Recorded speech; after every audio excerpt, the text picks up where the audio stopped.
جی مفتی صاحب یہ بتائیے، آپ نے جو یہ 10 پروگرام جمعیت ائمہ مساجد کے بینر تلے کیے ہیں، ان کا بنیادی مقصد کیا تھا؟ ان کا بنیادی مقصد یہ تھا کہ نبی کریم صلی اللہ علیہ وسلم کا جو معجزہ ہے، بڑا معجزہ کہ اللہ نے آپ کو معراج کا تحفہ عنایت فرمایا، نوجوانوں کو، ہمارے بھائیوں کو، بہنوں کو آپ علیہ الصلوۃ والسلام کے اس معجزے کے بارے میں معلوم ہو، اور اس سے جو پیغام آپ ہم کو حاصل ہوتا ہے آپ کے اس واقعے سے، اس پر ہم عمل کر سکیں، برائیوں سے بچیں اور اچھے کام کریں۔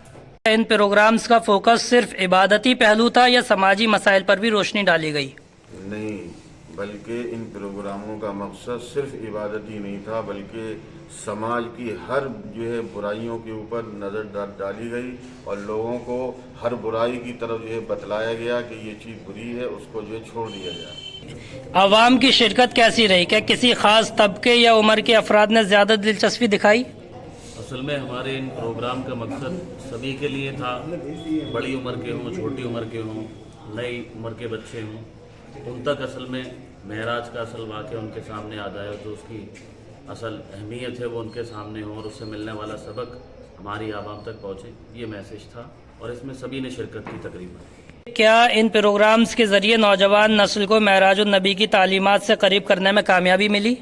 جی، یہ جو پروگرام ہوئے اور اس پروگرام میں نوجوانوں نے شرکت کی اور دیگر لوگوں نے شرکت کی، اور دلچسپی سے انہوں نے اس پروگرام کو سنا۔ میں یہ سمجھتا ہوں کہ ان پروگراموں کے ذریعے سے انشاءاللہ ان کی دلچسپی کو دیکھ کر اور ان کے اندر جو برائیاں ہیں وہ ختم ہوگی۔ بتائیے، کیا مستقبل میں اس طرح کے مزید پروگرامز منعقد کرنے کا ارادہ ہے؟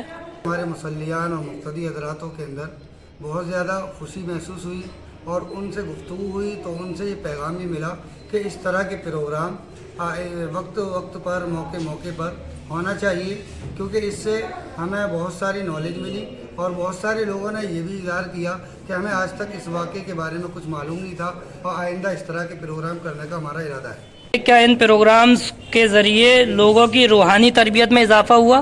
اس پروگرام سے بہت سارے لوگ اس سے جو ہے بیدار ہوئے ہیں۔ انشاءاللہ ایسے پروگرام ہوتے رہیں گے تو لوگ اس پہ عمل بھی کریں گے، اس سے جانکاری بھی ملے گی۔ یہ بتائیے، کیا خواتین اور بچوں کو بھی ان پروگرامز میں شامل کرنے کی کوئی خاص کوشش کی گئی؟ ہماری مسجد کے محلے کے بستی کے لوگوں کو بہت خوشی ہوئی اور انہوں نے خوشی کا اظہار کیا، اور جو ہماری پردہ نشین بہنیں تھیں انہوں نے گھر پر رہ کر اس بیانات کو سنا۔